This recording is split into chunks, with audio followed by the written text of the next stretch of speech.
listeners. Good morning, Ammar. Hey, Jalf. You're listening to Ammar and Jalf. live on our weekly radio show right here on Spice FM.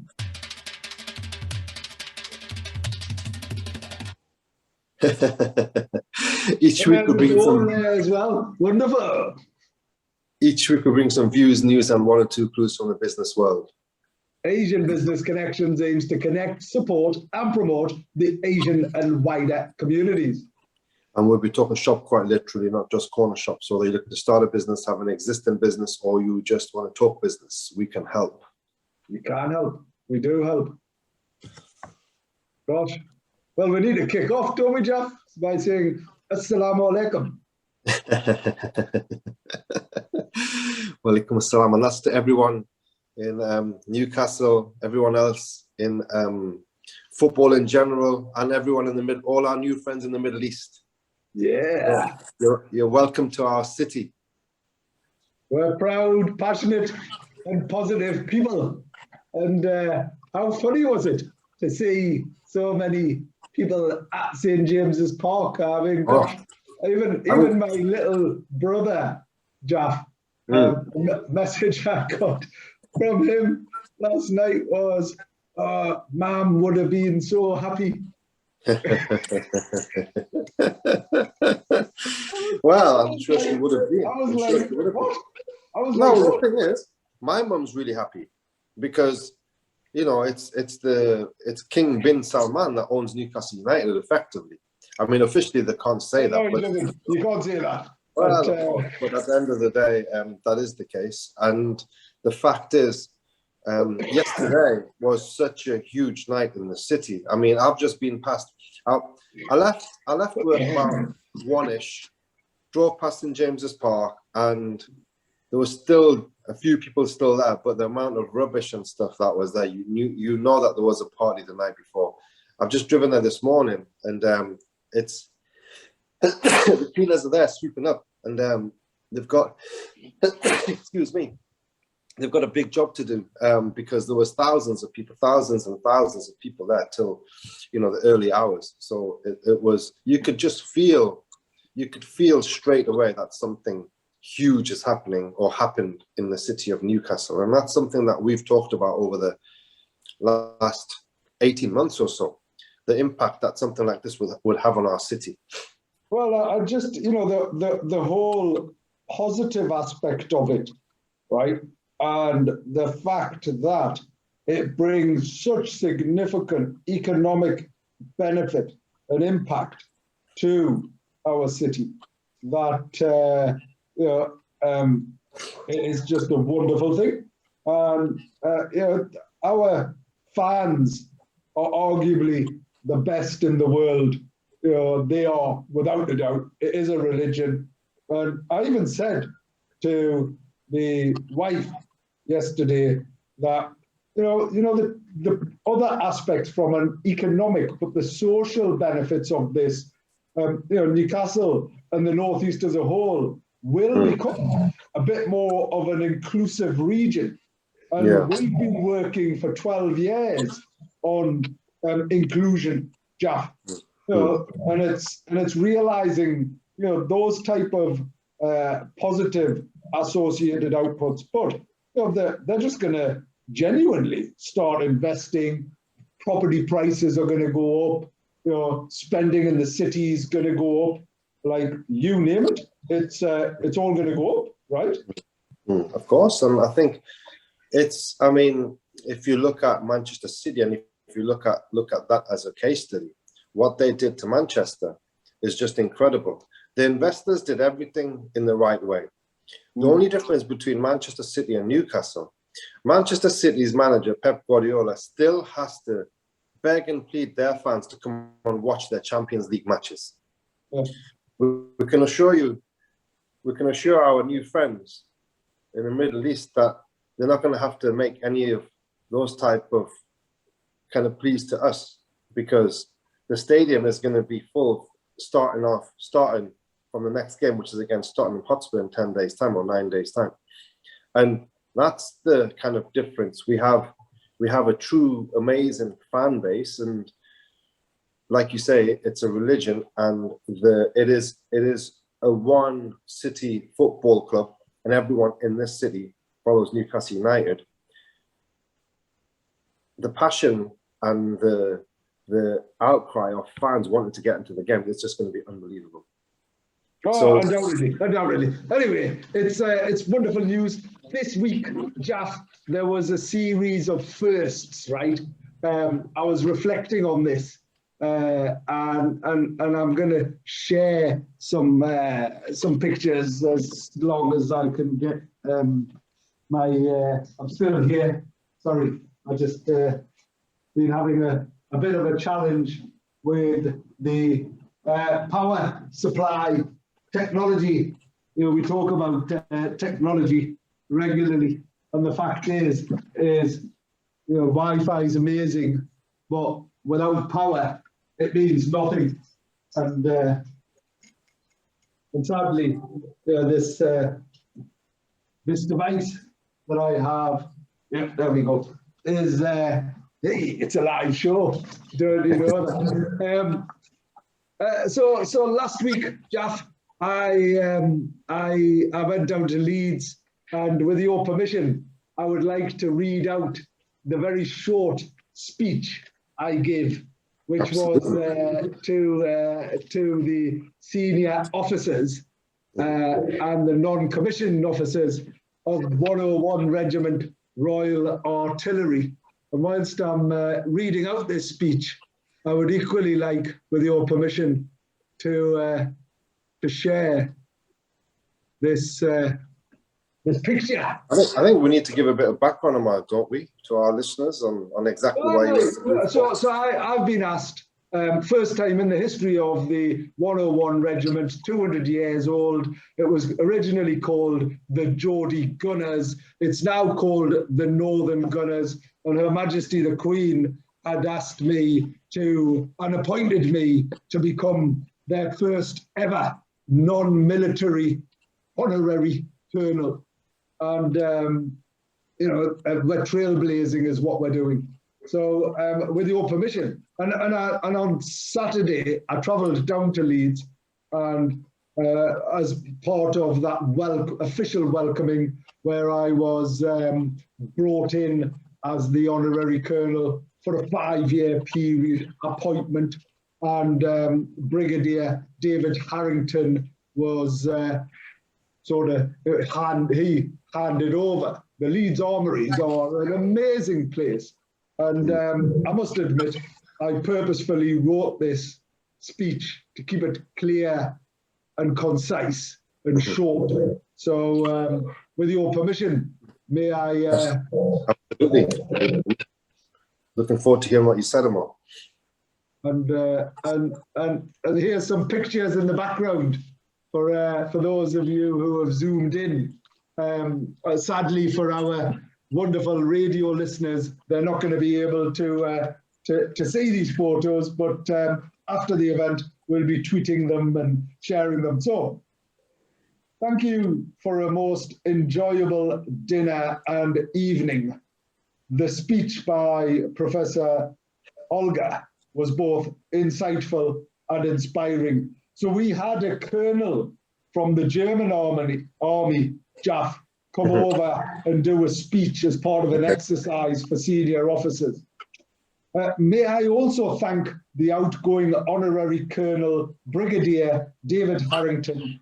I know from speaking with the commanding officer and wider officers how much of an impact you have made and how you will be missed. Clearly, I now have significant boots to fill, and coming from a non-military background, a cap badge to honour too. From the official formation of our British Army in 1661 until now, as a regiment, the Royal Artillery has always been first into battle, first in and last out with courage, conviction, and chivalry. Being first means being courageous, having guts, and being resolute. And not dissimilar to these values of the Royal Artillery, my own life has been filled with a vast number of firsts, always determined to be my best. I was one of the first Asian cadets to join the Royal Artillery in Slateyford, Newcastle, back as a teenager. Every Tuesday and Thursday evening after school, I would put on my uniform with pride, passion, and positivity. Getting the #1 bus, which clearly must have been a sign, being #1, from where we lived in Heaton to the other side of town. This is the longest bus journey in Newcastle, going through some of the most deprived and affluent areas. Naturally, as a teenager, I would always sit upstairs at the back, and regularly I would get into an argument or a tussle with other kids who'd question me wearing a uniform. But each week, the experience made me stronger and more determined. I loved being part of something special, a brotherhood, where each and every one was treated the same and there were equal opportunity to progress. My short but significantly influencing experience as a cadet helped further form my ambition and aspiration to work hard and be the best I could be. Following on from this, I have continued to trailblaze, leading the way from being the first and youngest chair of governors of a primary school, where I introduced the first ever enterprise qualification for 8 to 11-year-olds, connecting schools with local businesses, to being installed as the first David Goldman Professor of Innovation and Enterprise at Newcastle University, both being as an Asian. The first and youngest Northeast Asian to be appointed a commander of the British Empire by Our Majesty the Queen, to being invited as the first ever Geordie Asian to be stood at St. Paul's Cathedral, sharing a prayer with Our Majesty the Queen at the 100th anniversary of the most excellent order of the British Empire. And I have many other examples of similar experiences. So as I stand in front of you this evening as your first ever non-military colonel of our 101 Regiment Royal Artillery, I can say with all honesty and a real sense of conviction that it is a privilege and honour to be asked to take up this position. Whilst I'm not going to be able to share military expertise and experiences, which I can leave to the highly capable and exceptionally competent, formidable leadership of Colonel Pete Winton, I can and will support each and every one of you and our regiment, however I can, through my many years of community and business leadership, connecting, supporting and promoting our regiment as an ambassador and cheerleader. And as we share the same ambition and aspiration, and something that I know Colonel Pete is determined to do, we can and will make our regiment, the Northern Gunners, the regiment of choice for anyone wanting to make a difference and who shares our values and vision. There is no better place than our armed forces to experience a sense of belonging, a true sense of community, and there is no other place that I would want to be to share this sense of camaraderie and kinship. Regardless of whatever the battle or challenge, and even with my limited military experience, you can be rest assured that I will be first in line to support, promote, and encourage each and every one of you with devotion, dedication, and determination to be our combined best. Thank you, and God bless. Amazing. I mean, it just sets everything out so incredibly well. And I'm assuming the type of caliber of people sat in that room, Ammar, were they all leaders and all military people? Yeah, they were all like colonels and brigadiers. They were all, as you can see in that picture, you know, they were all officers in the army, with some with 30, 40 years of experience in the army. And you know what, Jack? There was a number who, you know, on one hand, I can understand, well, why? Why have you been chosen, Ammar? Why you? You know, they obviously don't say it in that way. But it's like, well, you know, we're not being funny, but like, you know, why? And that was explained it, I think. Well, You know, as in being that. So that was Saturday, Jaff.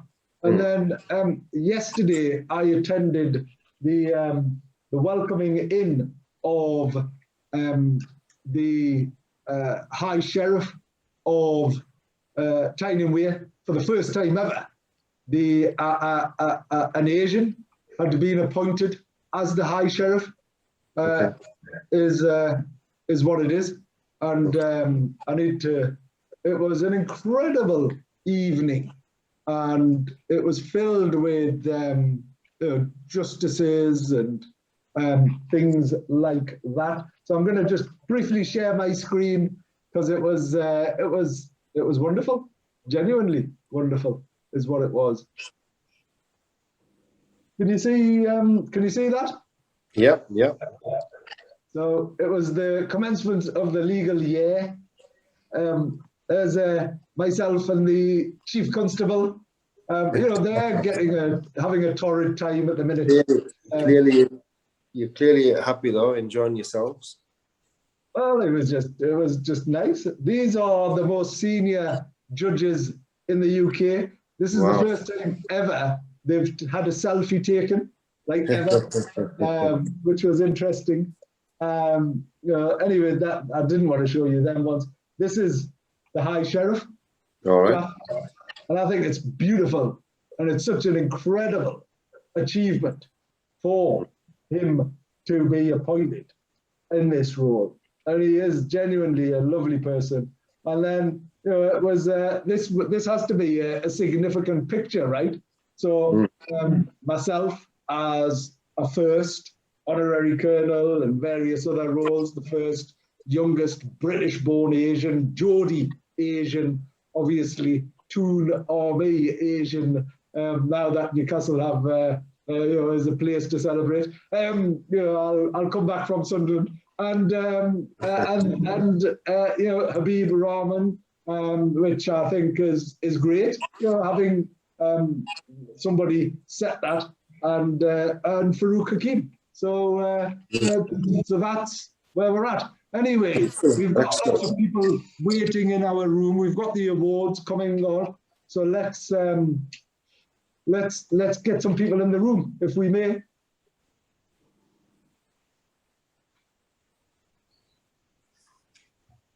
Good morning. Hello. Aman, are you there? You're on mute. Kamran. Can you hear us? Kamran. Hi. Yes, Assalamu alaikum. How are you? Alaikum assalam. Yeah, good, thank you. Are you all right? Thanks for joining us this morning. We're trying to get lots of people in the room and talk about the awards. So you're one of the worthy finalists. I genuinely wasn't aware up until all of the announcement was made last week as to who had been shortlisted. So tell us a little bit about yourself. Alhamdulillah. No, I'm very excited. It's going to be my first time attending these awards, so I'm very, very excited and honoured.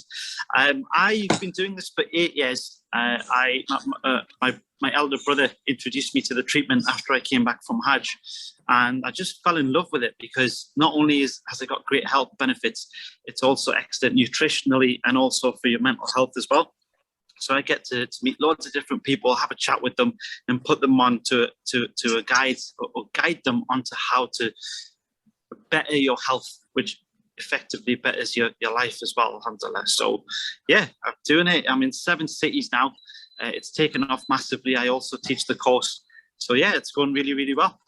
Great, and congratulations for being shortlisted. I know there was over 100 people that were nominated this year, which is fantastic, and that was whittled down to sort of 30 deserved finalists as well.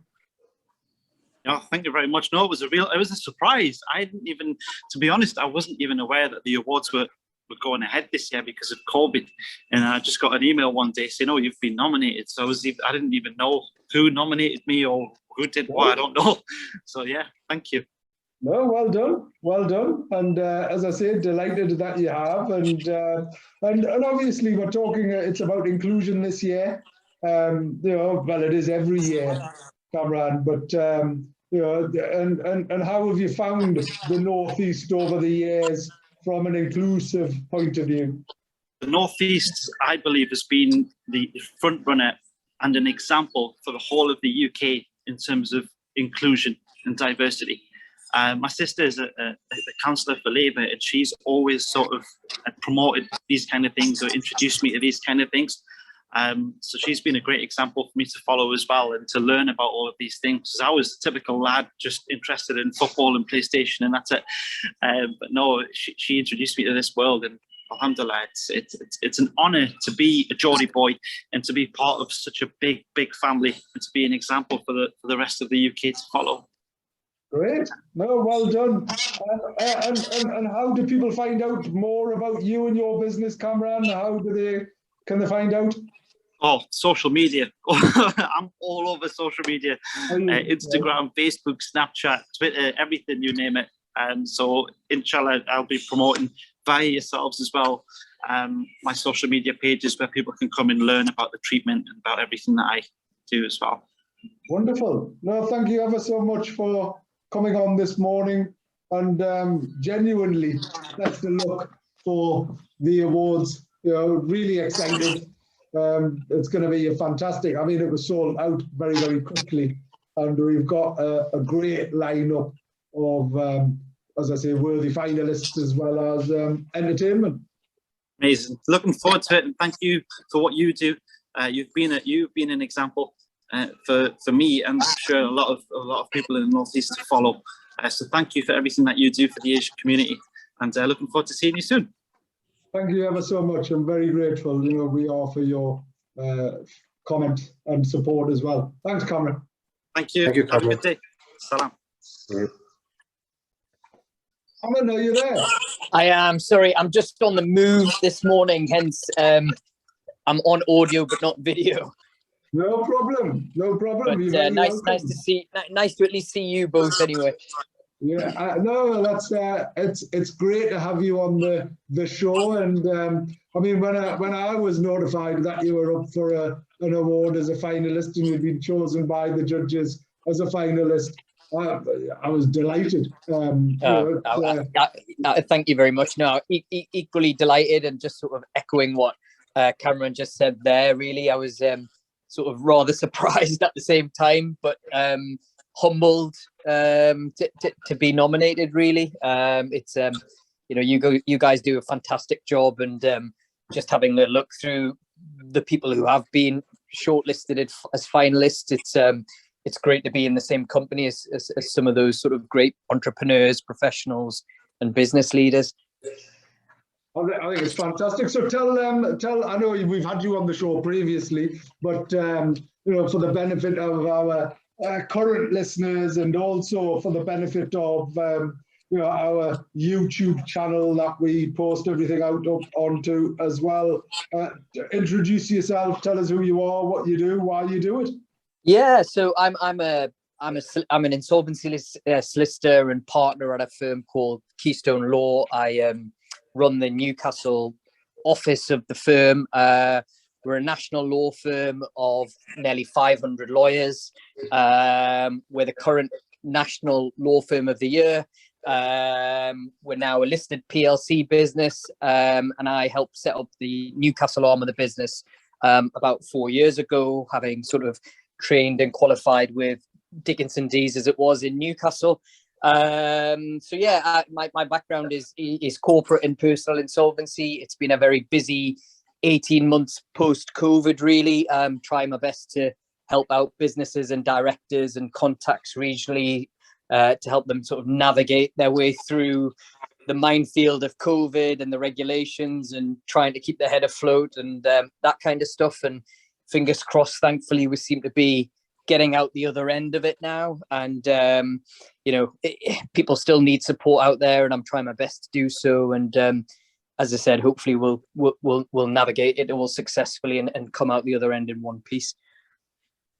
I think what you've done is as a practice. So a law firm is fantastic, because you've almost revolutionized the whole approach It's clearly demonstrated in the fact that you've won that award nationally as a law firm, and also the fact that you're clearly bringing a lot of value to convert it into a PLC. So, well done you. And you've thank you very much. Yeah, as a law firm, we, despite COVID, recruited 125 lawyers in the last 12 months, which says a lot. And all those lawyers are pretty much partner level lawyers from all across the country. So I guess that demonstrates that the model that we have works. And we're very keen on fostering a culture which is a little bit different to most law firms, where it's all client driven and service driven, really. But at the same time, we enjoy not taking ourselves too seriously. It's all about giving the right advice, but doing it in a way that the client understands. Well, and finally, if somebody wants to talk to you, how do they get in touch? The usual sort of social media channels are always useful. You can find me on sort of Twitter primarily, or if you were to Google my name, Owen Sergo, you'd get all my contact details usually on the first page, I think. People can feel free to get in touch with me via email. I never have any issue giving up time to speak to people. I think it's just really important. I'm certainly not one of these lawyers who wants money on account before we sit down and have a meeting. I'm always more than happy and open to have an initial chat. So yeah, that's where people can find me. Great stuff. And you're looking forward to the awards on Thursday? Yeah, absolutely. As I said, I was sort of humbled to be nominated. It's a great organisation. You guys do a great job in bringing the community together, and being the glue that joins us all. So I'm looking forward to being there, seeing people who I've not seen for at least the last 18 to 24 months, as lots of people will be, and just enjoying the evening, really. And very much looking forward to it. Wonderful. Well, thank you ever so much for coming on the show. And we're going to get people back on, and hopefully when you're in a place, in a space, we'll even interrogate you from a technical point as well, because it's good to see that we're coming out the other end, but people still need support, and naturally having an early conversation is very important. So thank you so much, and best of luck for next week. Thanks very much, guys. Much appreciated. Thank you. Thanks. Bye. Bye. Priya, are you there? Yes, I'm here. Thank you. Good morning. Good morning, Ammar, and good morning, everyone. Good morning, Priya. Pleasure to have you on our show. I appreciate we've never really met. I don't think we have, but No. I've certainly become immensely aware of you as an individual, and the work that you do as an organization is truly wonderful. So well done. Oh, thank you so much. This means a lot, Ammar. To start with, I am so excited, and I'm very honored that I was nominated for this award. So thank you to everyone who has nominated me, and thank you to the judges to make me a finalist. I am really very humbled and honored for this. Thank you. It's a pleasure, and it's as I understand it, whilst I'm not involved in any of neither Jalf and I purposefully get involved with the whole finalists and judging and all of that. I certainly do become aware of when the finalists are selected, and seeing what you've done and the impact that you've made was wonderful. It's really refreshing. So tell us a little bit about you, what you do, why you do it, please. Yeah, so my name is Priya. As you're aware, I am the founder and chief executive for Being Women. We are a charity based in Ashington, Northumberland, but we cover South Northumberland from Seaton, Delaval up to North Northumberland up till Berwick upon Tweed. We are a small charity, but we are a team of crazy dreamers. We are I think the main idea was to form a charity which focused primarily on promoting equality, diversity, and inclusion.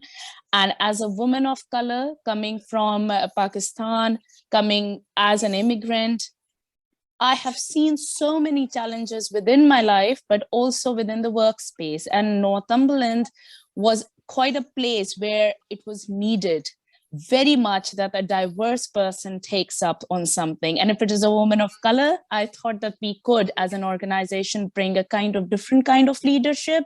I think, Ammar, it's a time that we need to be innovative, and we need to stop talking about race and color and look at a wider prospect of inclusion.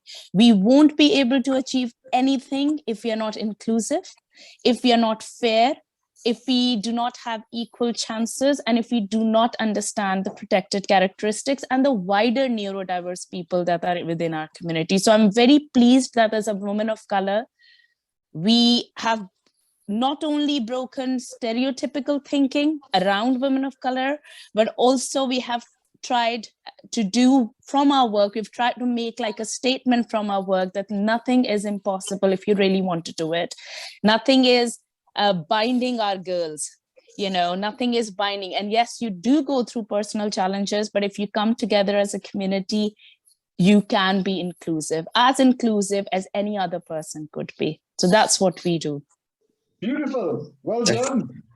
It's a particularly interesting geographical space and place for you to do what you're doing, right? Because it is. Out of the northeast, Northumberland is probably the least diverse county than any of the others. Yeah, but I see it as a challenge, and I see it as an opportunity, because you all have done so much great work, and there's so many Asian communities, ethnically diverse communities, who are doing great work in Northeast. So I particularly chose an area where it needed the most, because there's a lack of diversity, as we're all aware, from top to bottom in Northumberland. There's prejudices. More than lack of diversity, is the dangerous thing is the prejudice around the ethnically diverse community. So I thought that I was very much interested in the issues of the people of color, what they face in Northumberland, but also I wanted to understand that what people say on policies, do they really implement that? Or is it a time that we come out of paper and back our statements with actions? So as I said, we all are a team of crazy dreamers. We believe that we can do anything. So that's why we created Share Karo, the app during COVID. That is a digital included app. So we are not only focused on charity or the community work, we are more focused on the innovative work. Because one thing, Ammar, I've seen is that COVID has taught us many things, but also it is the time that the corporate sector needs to merge with the public sector. When the divide is too much, but if we keep talking about the divide and the challenges, we won't be able to find solutions. I'm more a solution-oriented person. Wonderful, because both Jalf and I are exactly of the same opinion, right? Look, of course we're Asian. Of course we come from the South Asian continent, and of course I'm very proud of being of Pakistani descent. My parents were wonderful people, and similarly Jalf's parents. His late father was an incredible, hard-working individual, and his mother continues to be the bedrock of a wonderful family with the utmost of authenticity and morals. Jalf and the whole family are truly beautiful. And for me, I've never sat and gone, "You're a racist," right, to anybody. Because starting a conversation or a dialogue with "everybody's a racist, come and do something about this," puts people's backs up, right? As in, so rather than look at, right, what are the symptoms of society, and growing up, it didn't make a difference if I was being called a Paki, or the ginger boy who was next to me was being called a ginger, or there was some girl that was picked on because she was called Dickie Arthur. That's wrong, full stop, right? and all of those things are wrong. But it's through education, it's through connection that we can address this. Being similar. You know, I love the fact you've got a guitar in the background. I think that's beautiful. Do you play? Oh yes, yeah. No, I love art, and I come from a continent of artists. Not because I'm not only a Pakistani, I'm half Indian, so I'm a Kathak artist, and I perform. So you know, whenever I get angry or whenever I do not see, okay, nothing is going to work out, I perform my Kathak piece, and seriously, it just comes to me how to solve it. You know, because I think there's a myth about leadership, and that this kind of leader person really needs to look at this. I think we have really broken that stereotypical. I love to wear my saris. I love to wear, you know, my ethnic dresses and be who I am. Because to be very honest, you only can break that prejudice by being there. So when I attend any meeting by wearing a sari, that itself is a statement that yes, my place is there. So I don't have to say much more. Absolutely, and all too often, Faria, you know, we as a community as a whole, you know, and I'm stereotypicalizing all of us, feel as if we need to conform, right? Feel as if we need to change our culture, and it's not just religion that I'm referring to; it's culture. You know, because culture is what brings and defines us as individuals, as a whole. And all too often we felt as if we need to conform and you can't be who you are because people will go, look at you, or whatever that is. So being you and being able to be you is a fantastic message. Yes, it is. I would just And like to add. Yeah, sorry, Jafar. Sorry, I would just like to add, I think just by speaking to you for the first time, it's really striking that you have some really amazing leadership skills and you have the charisma to be able to change the perceptions in probably one of the most difficult regions in Northumberland. So you know, that's really, really great to see. So you've got everything that it takes. So you just have to go and do what you set out to do. And any support, just remember that we're there always to support you in whichever way that we can. Oh, thank you so much, Jafar. This means a lot. And I think when everybody asks me this question, why this organization is named as Being Women, is it only for women? But I always say, look, we take pride in being women, supporting men. That is the step towards gender equality. We need to we believe it's very critical to engage men and boys and everyone of all genders when you're talking about equality. You can't be isolated. As I said, thank you so much. I am looking forward to that. And to be very honest, as Ammar touched on to the racism, let me be very honest here as well. I have been, subjected to 4 counts of racial offenses, but that doesn't, or it's not going to stop me or my team or us, because we are here to stay. We are here to change the perceptions, and we are here to make Northumberland a diverse and a thriving place. Because I'm still asked, when I go into shopping, how long are you here for? How long are you touring for? So these are the types of things that we are really focused on changing. And I believe that with the help of Asian Business Connections, with the help of all our ethnically diverse communities, we can do this. It takes time to change, but it does come. And I'm a very firm believer of that. Wonderful. And it is. And as Jaff says, it's really your passion and positivity is infectious, right? And it's beautiful. So well done. And we're here for you, Faria. We're here for the organization, and we've always been here for the community, right? Yeah. And we'll continue to support however we can. All of these wonderful people like yourself who have justly and rightly been shortlisted for these auspicious awards, and recognizing individuals from across the whole of our community who have made a significant contribution. So well done. Thank you ever so much for dialing in. And, thank you. And good luck for next week. And if anybody wants to find out more, Faria, how might they?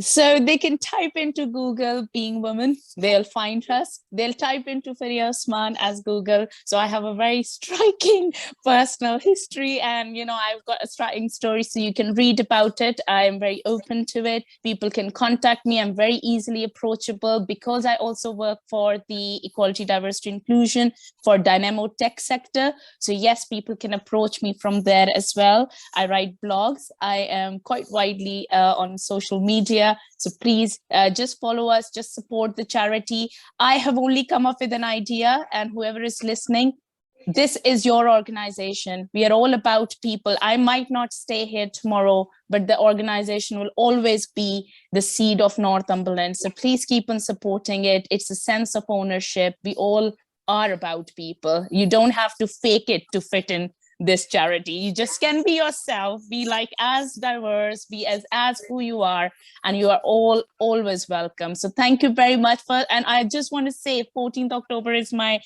father's birthday. He's not going to be able to attend the awards, but I'm really hoping that everybody who's nominated, they're well deserved. And I saw Ammar, you said awesome.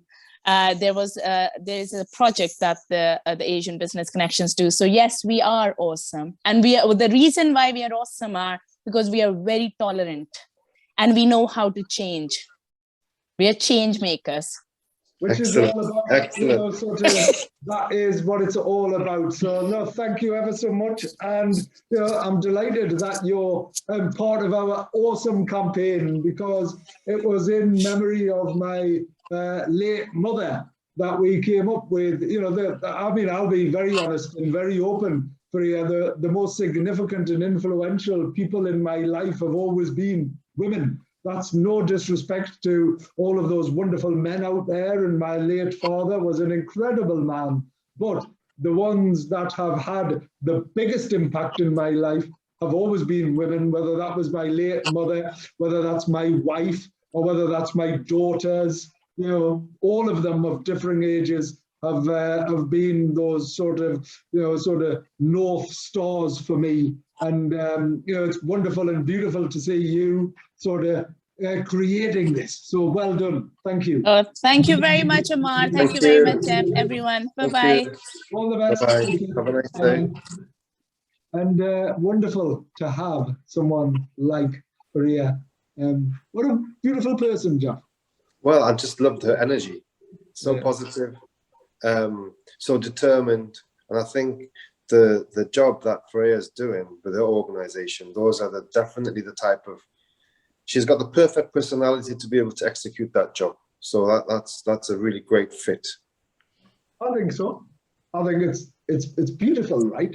As in, and having Kamran, having Aman, having Faria, just demonstrates there's three people that lots of people probably haven't heard of, more broadly and generally, but they're all making a big impact in their own way, aren't they? Yeah, absolutely. And that's why they've been shortlisted, because of the great things that they're already doing. So good luck to them on Thursday. Yeah, and I must admit, I genuinely, I wouldn't and I couldn't get involved with any of the awards and the judging and things like that, Jeff, and neither could you, because of the relationships that we have, and we need to keep it independent and impartial. And our judges are doing an incredible job. But I'll tell you what it is.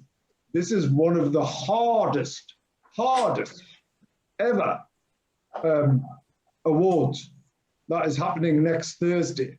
I mean, let's just see if I can have a look on the website and see if the finalists are there. Here they are. Let's click on this. The finalists. So we have Aman Siegel. Our Doc Anand is a finalist. We have Wajid Ayers. We have the wonderful Veena Soni. We have Imran Khalik. We have Ponchikant Nees. We have Kamran Ali. We have Abu Sharma and Kamal Hussain. We have Malarasi Hall. We have Ranjana Bell. We have Andrew Misra. Faria Usman, who we just had. Merban Sadiq. My Delhi, Raj Segal, Shweta Sharma, Khalid Bhatti, Councillor Mohammed Javed, Shahi Foods, Arun and Arvin Handa. They're probably the richest family in the northeast. The Handas, they own the Cairn Group. So they have lots of they have Indigo hotels in London and things like that. As in Michael Ladar, Zarin Sharif, Ved Vinayak, Shobha Shrivastra, Raj Singh, Ranjit Kanda, Sanjay Ratnagar, Shahab Mehdi, and Dr. Syed Ahmed. Excellent. It's a fantastic lineup of individuals. We've never had that level or number of people, have we? Just a diverse mix of some high profile, but some maybe it's not as high profile, but equally making big changes to the region. Yeah, equally deserved is the point. I just think it's great. Anyway, coming back to what's going on more broadly, widely in the world, in the news, I suppose it's just purely dominated by the Saudi Arabia, isn't it? I think certainly the region and the football world, not just in Newcastle, not just nationally, but internationally, for sure, has been dominated by the takeover. Because if you put things in context, you have Roman Abramovich, who has come and made huge changes over the last kind of 15 years or so, from the time that he took over Chelsea. They've went on to win the Champions League twice. They've won the Premier League numerous occasions. That absolutely turned the club around from being a very mediocre club to one of the world's most high profile, well-run football clubs in the world. When you compare it to something like the clubs like Barcelona and Real Madrid, Barcelona, they're in £1 billion debt, and Real Madrid, they're in a lot of debt. The whole Spanish clubs are in a lot of debt. So when you have one man with £12 billion wants to invest properly in a club, they don't have any debt. They might have a debt to him, but it's his club. So he's worth 12 billion. You compare that to Sheikh Mansour, who owns Manchester City. They say that he's worth 30 billion. Now, when you compare the owners of Newcastle United, they're worth 324 billion pounds. So if you put that in context, I mean, we are by far and over the richest club in the world. Now, I think we have to now see them bring in all the right people. You need to bring in the top professionals, let them do their jobs. So the chief executive, the football director, and I think those things will happen. But in an immediately, I think it's a matter of what we do with the current football manager, who's Steve Bruce. Steve Bruce is a good man. He's done a decent job over the last couple of seasons. I've just got a feeling that they may not keep him on board. If someone I was having this conversation last night. Would you bring back Rafa or not? You can't. You see, it's not as easy as that. I think you can dream about saying, would you bring back Rafa or would you bring back?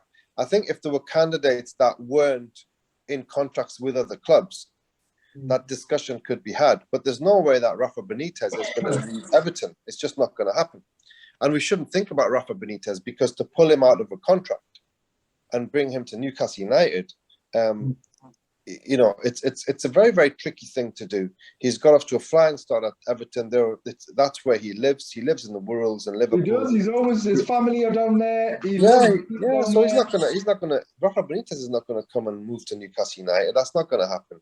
The other option would have been if Jose Mourinho didn't get a job with Roma. I think he would have been up for it because of his connection to Bobby Robson. So that's another that's another manager who is currently employed. So I don't think that's going to happen, because how are you going to get him out? Who would you select? I would, if I had to choose, I would go for Antonio Conte, who is currently, he doesn't have a job. The last job he had was he went and broke the 7-year cycle of Juventus being the Italian champions. There were 7 years in a row, and he went and won the league with Inter Milan. He was also at Chelsea, where he won the league. He's a serial winner, very, very passionate, a serious high-level manager, as good as anyone else in the world. So if they want to think big, he's the only one that's available at this moment in time that we could potentially bring. And there's also Roberto Mancini, who's not available, but Roberto Mancini is the manager of Italy national, obviously the national team, and who won the Euros just recently. I think the thinking is that it's easier to get international managers out of their contracts because their contracts are not as big as the football clubs. So there was talk about Mancini, there was talk about Conte. If there's the best manager not working at this moment in time that's available, is for sure is Antonio Conte. Now, if these guys are thinking big and they think a lot bigger than us, I would have thought that's going to cross their mind. And I think if they think big and they can convince him to come, that's the appointment to be had. It's going to be sad for Steve Bruce. He's a good guy, but I don't think I don't think they're going to stay with Steve Bruce personally. So I think the managerial appointment needs to be priority. They need to make that very, very quickly, because they need to see that we are bottom of the league or second bottom of the league, and we've got another 6 to 8 weeks. Let's say we've got 8 weeks, eight weeks until the transfer window opens. Or you got 10 weeks. And then will we have like Ronaldo and all of them coming? I think as soon as the process would be, you appoint a new manager straight away.